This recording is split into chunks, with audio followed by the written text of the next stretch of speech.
Welcome to the Church Communications Podcast. We want to help you become a church communications expert. We understand it's a challenging and ever-changing role because we worked in the church too, which is why we built a community of over 30,000 church leaders that are ready to support and cheer you on. Your hosts for the show are Katie Allred, Kenny Jahng, with special guest host from the Church Communications team. They're here to help you and equip you to better reach your community. We'll talk shop with practitioners, professionals, and communications experts about what's working, what's not, and what's next.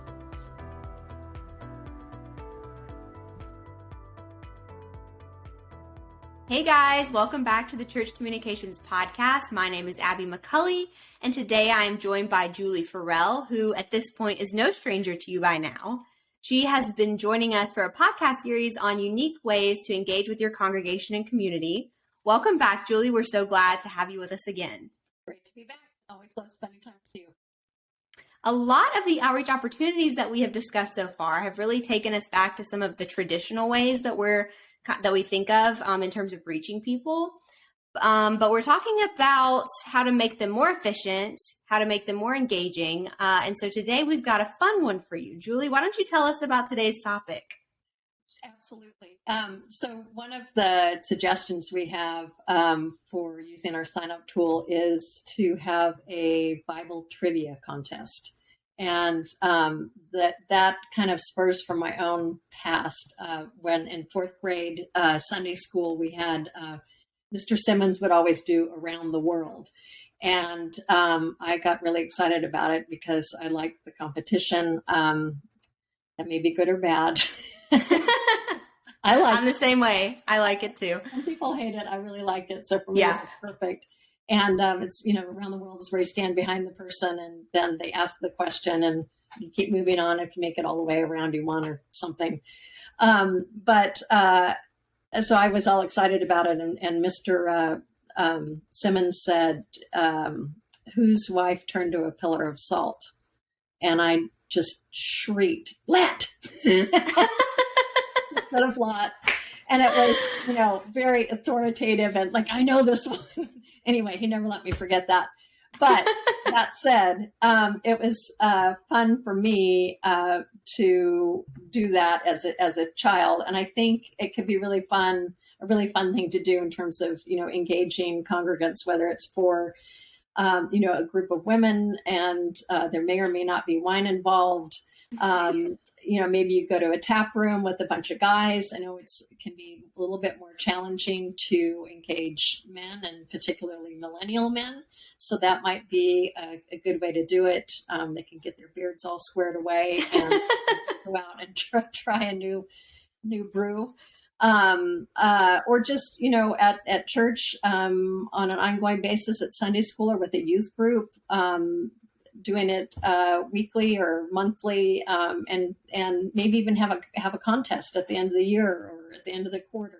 Who's the Bible trivia champion or something like that. And again, this isn't necessarily for all kids. For me, it would have been a blast. And I should mention too, it'd be fun for couples. It'd be super fun for couples. Having it at somebody's house, make a potluck out of it. Could be a lot of fun. So definitely. It definitely is a fun one. I, like you, love the competition aspect. I actually remember when I was a kid in church, every summer, it wasn't Bible trivia, but it was Bible drills. I don't know if you ever did Bible drills. That's a little more hardcore. It's a little more hardcore. Yes. Probably a little more easygoing. Yeah. It was pretty intense and we got pretty into it. But it was fun because it was every Wednesday night and we kicked it off at the beginning of the summer and then somebody at the end of the summer won a prize or something. I don't know. So doing something like that.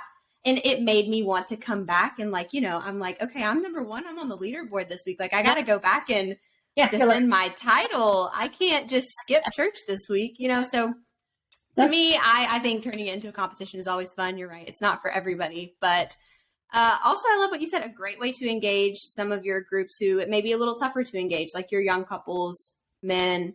I think it's a great idea. And also, we want to discuss using Plan Hero to make this a more efficient process. So if you haven't caught up on what Plan Hero is, you can go back a few episodes, and we actually interviewed Julie about her software called Plan Hero. It's a sign-up tool that makes signing up for events so simple and so easy, and she's been walking us through how to use it and some different ways that you can use it in your church. So yeah, absolutely. I can show you an example if you'd like of what you could do. Yeah. Let's talk through a Bible trivia night sign up. And if you're listening to this podcast audio only, go over and check out our YouTube channel, because we will have the video up with Julie walking us through this. We will discuss it along the way and kind of explain it for you guys. But it is always helpful to have the visual. So yeah, Julie, let's get in here and see it. Alrighty, just one sec. Okay, so this one's pre-set up just for so that you don't have to watch me type in a description, but you can type in a description and talk. You can award prizes. You can even maybe tell people what the prizes are going to be, and then all you have to do is plop in the date and just use your date picker and set your time, which you can see you can do rather quickly. Another thing too is in doing this, you could also add something that had maybe childcare at the church while everybody goes and does this. Definitely. Yeah, which could be fun. So if we said this is at the Mountain Brew House, and I'm not trying to push alcohol here, I'm just saying that could be a possible thing that people could do. But you can put the name of the location, and then as you can see here, we are connected in to Google Maps. So you start typing the location in, it'll come up, and that way too, everybody knows how to get there. So they can just pull that up on their phone when they get their confirmation and are driving around wondering what to do. And then we'd probably use just a simple sign up list. And so I'm just saying, sign up for trivia night. I'll be there. That's for the item name. And then if there's a maximum, like you've got a room that holds, 40 people or something, you could put your maximum in there and then just create the list. Oh, that's nice. So you don't have to worry about like overextending yourself. You don't have to worry that, oh no, we only booked this for 50 people at this space and we are having 300 people sign up and show up. Yeah. So it'll limit you. Oh, okay, yeah. Cool. Yeah. And sorry, I think I typed in the wrong number there, but, so that'll limit it. And then you just launch it, and that's all there is to it. And so I can just launch it here. And then you can see that if you want to require phone numbers, you can. I guess the upside of this would be if you have some guests coming and you wanted to call to follow up later, then that would be, like if you're really trying to cast a wide net and bring new people into the church that maybe haven't come before, that might be a nice way to follow up with them. If it's more internal, then I would say don't click this, because the more things you make people type in, the more annoyed they are at the process. At least that's our experience. And then you can send out reminders, a couple days ahead of time, and then a second one a couple hours ahead, so that if they get, mixed up and busy in their busy day, that they'll remember, oh yeah, that's tonight. And then you launch it, and it's it. It's done. Copy the link. I can send that out then via, whatever you're using for your email service provider at the church. Or you could grab it on your phone and just send it out via text, whatever works for you. And that's done. So, and I will point out, there's another way we could do this too. If I just delete that puppy, I'm just going to delete the sign up list part. I've still got my date. I could also do this, like if there was a cover, or something, like a cover charge, or you wanted to, buy some beverages or food or something in advance, you could use our collect money lists.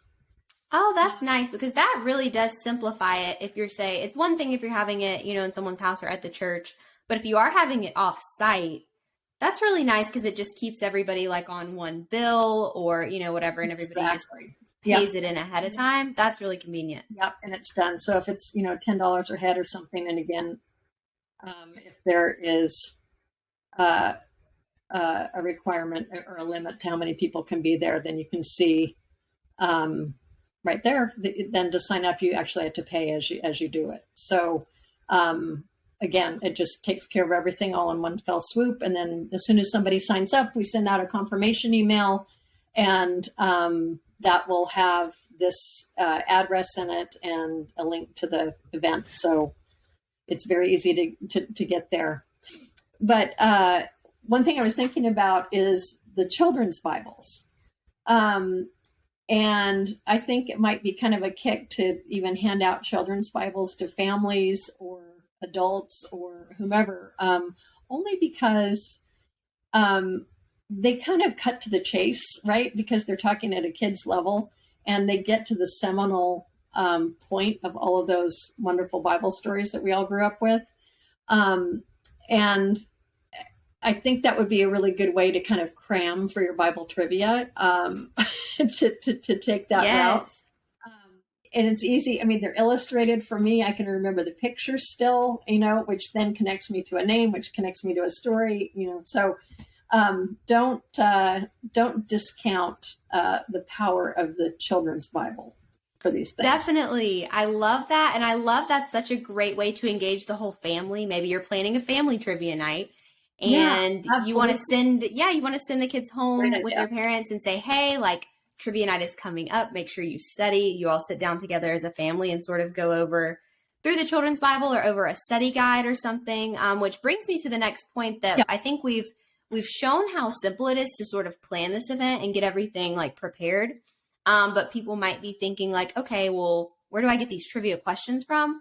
Yes. We've actually got some suggestions and ideas for you of ways that you can plan all of that stuff as well, because it is super simple. And that's what that's what I love about this event, this model. It's super simple, and it's a fun one that I feel like people really would engage with, especially like we mentioned, some of those groups that may be a little bit tougher to sort of, bring in. Yeah, absolutely. So we have a post that has a name that's too long, so I have to read it each time, but it's 8 ways to engage your congregation and make your life easier. And in it, we have some great resources for where you can find good trivia questions. And they've got printables with it so that you can download it, print out the PDF, and then you can be large and in charge if you're if that's you.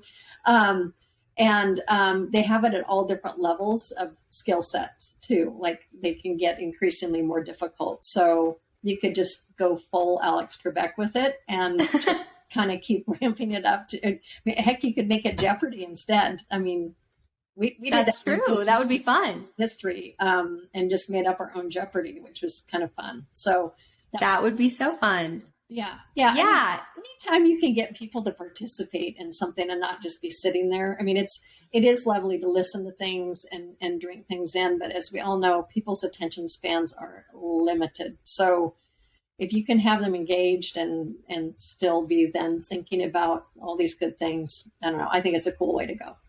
It definitely is. It's definitely fun. I think it's super engaging. And we will be sure to drop those resources below in the show notes that Julie is mentioning, because we want you guys to have everything you need to pull this event off. It has a pretty quick turnaround time. I mean, if you're listening to this right now, I feel like by the end of the week, you could have this pulled off, prepared, ready to go to start promoting it. And I also want to let all of our listeners know, Julie, you are walking us through the amazing Plan Hero sign up tool. You guys actually have a promo code available for our listeners. We do. Thank you for reminding me, because I forgot.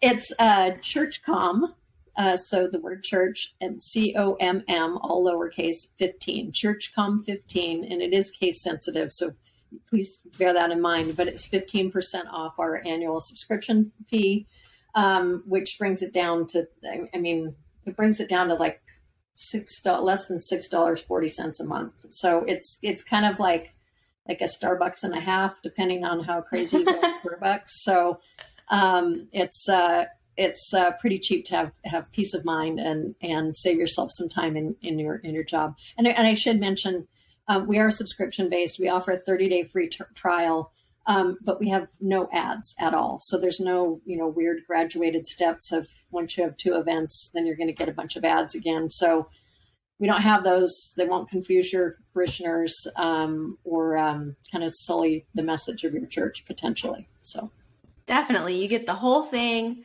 for that one fee per month, which is awesome. And a 30-day free trial. that's enough time to actually use it to plan some events and really see how you like it.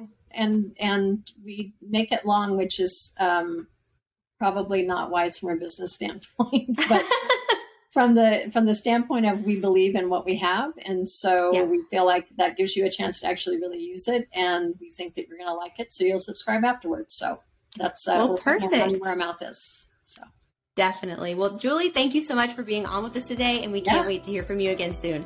My pleasure. Thanks so much, Abby.